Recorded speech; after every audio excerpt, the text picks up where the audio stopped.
Assalamualaikum warahmatullahi wabarakatuh. Bismillahirrahmanirrahim. Pada saat kita berada di bulan Ramadan, tentu saja banyak hal yang menarik yang perlu kita sikapi sama-sama, di mana orang yang tadinya tidak suka berjamaah menjadi suka berjamaah. Masjid yang di luar Ramadan biasanya sepi, sehingga ketika di bulan Ramadan ini mendadak menjadi rame. Baik itu ramenya jamaah maupun ramenya anak-anak.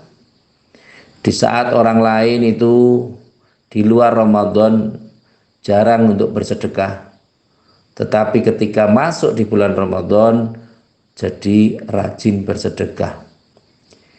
Di saat luar Ramadan mereka atau kita ini tidak rajin baca Quran, tetapi ketika masuk bulan Ramadan itu kita setiap hari sangat dekat dengan Al-Quran.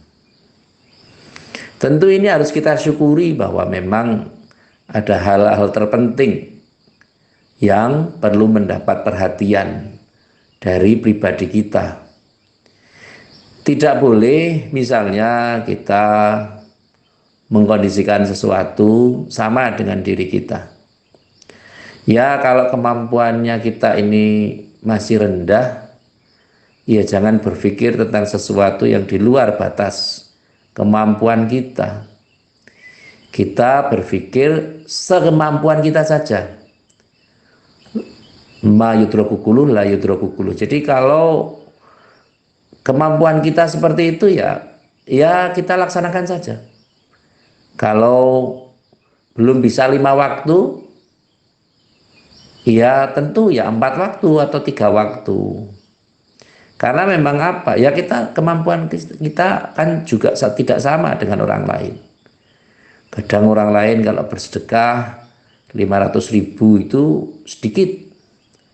Tapi mungkin hitungan kita 500.000 itu banyak. Waduh, ini uangnya kok jadi banyak ya misalnya. Dan kita yang misalnya biasa sedekah 1 juta, ya tidak usah meremehkan ya orang yang sedekahnya 500.000 atau yang 100.000. Karena memang kapasitasnya berbeda. Termasuk dalam juga baca Quran, termasuk juga mungkin dalam sholat atau yang lainnya. Termasuk yang perlu kita perbaiki sama-sama adalah bagaimana kita mensikapi ketika sudah masuk waktu berbuka. Sering saya sampaikan bahwa apabila sudah masuk waktu berbuka, itu ya kita berbuka dulu, azannya nanti. Duh, tapi itu di radio itu azan Pak, iya itu sepengetahuan saya itu bukan orang langsung, tapi itu pakai komputer yang ada aplikasinya apa, sudah diprogram sedemikian rupa, ini jam sekian iklan, jam sekian lagu, jam sekian ada hal-hal lain, misalnya sudah masuk waktu zuhur, sudah masuk waktu asar, itu semua sudah komputerisasi. Sehingga tentu ya jangan disamakan. Kadang waktunya juga setelannya berbeda. Waktunya kita dengan waktunya radio. Karena apa? Mereka hanya mengkondisikan sesuai dengan waktu yang sudah digariskan, yang sudah ditentukan. Sementara kita itu mengkondisikan langsung. Jadi yang paling penting sekarang pemahaman kita yang perlu kita perbaiki. Jadi kalau perlu kita pahami sama-sama bahwa yang mengkondisikan kita untuk berbuka itu bukan azan maghrib, tapi masuk waktu maghribnya. Azannya bisa nanti, yang penting buka dulu. Apakah ada dalilnya? Biasanya orang sekarang kan kalau apa-apa minta dalil. Ya ada dalilnya. Jadi kenikmatan dalam berpuasa itu pertama ketika berbuka, yang kedua itu ketika bisa bertemu dengan Allah Subhanahu wa taala. Itu kenikmatannya. Maka jangan diremehkan berbuka itu. Ada pula dalil yang menyatakan la sholata hadrat ta'am. Jangan kamu sholat sebelum makan. Artinya apa? Yang dipentingkan ya makannya dulu, ya berbuka dulu. Sholatnya setelah berbuka. Maka nun sewu kalau di masjid atau di apa ya, mungkin yang biasa pakai pujian, yang biasa pakai anu ya nyuwun agak dipanjangkan. Kalau yang tidak ya jangan disegerakan untuk qomat. Tapi kita kondisikan dulu jamaahnya, kita kesepakatan. Nanti kita jeda ya 15 menit atau 10 menit. Habis itu nanti kita sholat berjamaah bersama-sama. Jadi supaya apa? Jamaah juga mengerti maksudnya. Jadi ini jangan sampai dengan kata ini nggak komat-komat ya. Padahal bukannya sudah lama nggak komat. Jadi ada waktu-waktu di mana hal-hal kita perlu kita komunikasikan. Ada kesepakatan-kesepakatan dengan jamaah. Termasuk juga dalam kita mendirikan sholat. Sholat itu mestinya sekedarnya saja. Tidak terlalu cepat, tapi juga tidak terlalu lama. Karena apa? Karena kita ada hidup di tengah-tengah masyarakat. Kita tidak tahu aktivitas setelah ini apa. Masyarakat ini mungkin kalau maghrib, mereka jangan-jangan ingin kondur, terus berbuka di rumah dan seterusnya dan seterusnya. Jadi kadang juga ada yang bablas itu terus dari maghrib sampai isya. Karena apa? Karena mereka sudah makan minum M3 di masjid, sehingga mungkin tidak memerlukan waktu untuk kondur, untuk pulang ke rumah. Nah, kadang-kadang perlu kita juga pahami sama-sama bahwa kita mempunyai tingkat kepentingan yang berbeda, terutama di masyarakat. Harus saling mengerti, harus saling memahami. Loh, kalau misalnya yang sholat itu kayaknya kok agak lama dan seterusnya, ya tidak apa-apa. Sholat lama tidak apa-apa, tapi juga harus menyesuaikan. Jangan sampai nun paham punten, jamaahnya sudah banyak, terus kita sholatnya dilama-lamakan, berlama-lama, yaitu akan membawa suara-suara yang kurang baik. Karena yang paling penting adalah kalau kita sudah berkumpul banyak, ada 1 orang, 2 orang yang rawuh, kemudian dikondisikan untuk sholat, ya kita perhatikan, kita toleransi waktunya. Jadi ya jangan kita mengkondisikan sesuatu yang terlalu. Tetapi yang paling penting, mari kita berusaha untuk berpikir yang bijaksana. Ya, karena memang hal-hal inilah yang kadang terjadi di masyarakat, dan kadang kita ini mengkondisikan dengan ego kita. Ego kita masing-masing, ego kita, pribadi kita. Kalau enggak begini, maka enggak. Maka nun sewu, kita mengkondisikan bagaimana supaya kita bisa berjamaah dengan tenang, bisa berjamaah dengan baik, dan saling mengerti, saling memahami. Misalnya ada yang pedagang, yang pedagang. Kalau misalnya imamnya saya nih, saya imamnya, ini imamnya saya pengangguran, maka sholat saya harus lama ini. Ya nggak bisa demikian. Kita harus mengkondisikan yang di belakang itu seperti apa. Mungkin ada yang mau dinas, mungkin ada di kepolisian, mungkin ada yang di kodim, mungkin ada rapat apa, mungkin ada yang aktivitas yang lain, mungkin membantu orang tua yang sakit, mungkin akan mempersiapkan sekolah untuk putra-putrinya dan seterusnya. Jadi jangan sampai kehadiran kita sebagai apapun kita itu justru menjadi penghalang orang untuk bisa beribadah. Karena ego kita, mungkin karena saya ngimami, kemudian saya agar dipuji orang, saya mau sholatnya yang lama.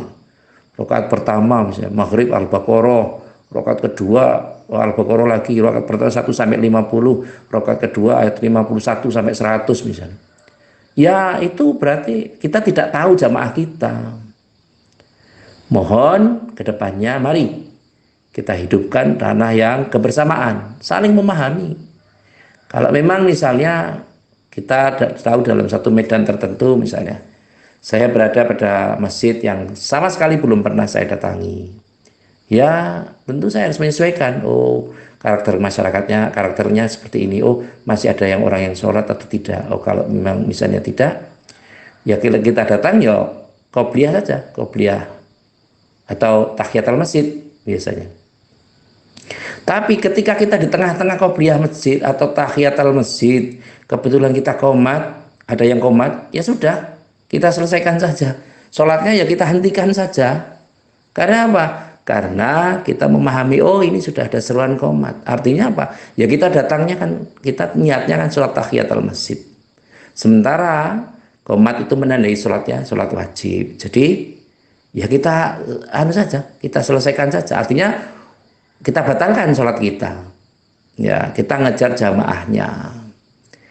Jadi jangan sampai kita ini mengutamakan, oh enggak, pokoknya saya menyelesaikan ini. Oh enggak begitu. Jadi kalau memang sudah qomat ya sudah. Waktu kita memang kita kondisikan untuk beribadah saja, untuk sama dengan yang lainnya. Ya kalau misalnya kita masih ruku, masih sujud, kebetulan kita ada di masjid yang ribuan orang dan sebagainya. Kemudian kok kita harus nunggu dan sebagainya, kan ya lama. Artinya ada kebijakan-kebijakan tertentu. Sehingga ini yang harus dipengertikan sama-sama. Jadi kalau karena memang kita ini di umum, maka berlakulah seperti yang orang umum mengkondisikannya.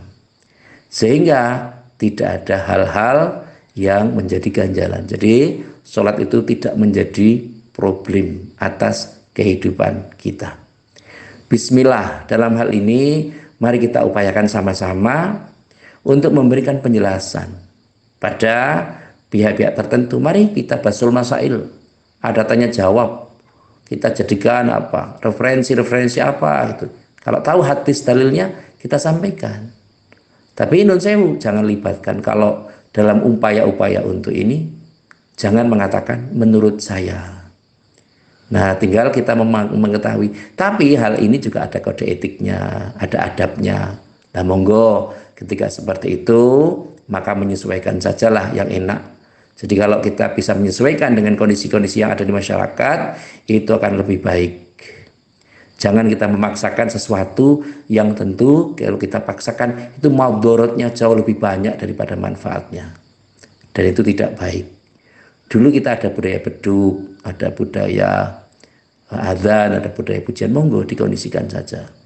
Ada kalau wiridan keras, tujuannya apa? Ya tujuannya untuk supaya melatih, supaya jamaah kita tahu, oh yang dibaca ini, yang dibaca ini. Bagaimana ketika orang tidak sepakat dengan wiridan keras atau pujian keras? Ya tidak apa-apa, tidak sepakat kok, tidak ada masalah.